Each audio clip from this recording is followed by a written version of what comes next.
আসসালামু আলাইকুম। দূরের এবং কাছের আপু ভাইয়েরা যে যেখান থেকে দেখছেন, এটা হলো আমার দুপুরের করলা ভাজির আইটেম।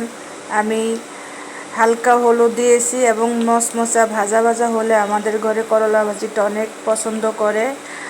আর করলা ভাজিটা হলো গরমের জন্য অনেক উপকারী সবজি। এটা হলো অ্যালার্জির জন্য অনেক উপকারী সবজি এবং ডায়াবেটিসের রোগীদের জন্য অনেক উপকারী সবজি এবং গরমের জন্য অনেক উপকারী সবজি।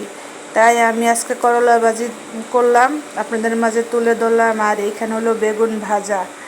তাই দুইটা মিলেই, কারণ বেগুন হলে একটু অ্যালার্জি টাইপের, যাদের অ্যালার্জি আছে তাদের তো একটু সমস্যা হয়ে যায়।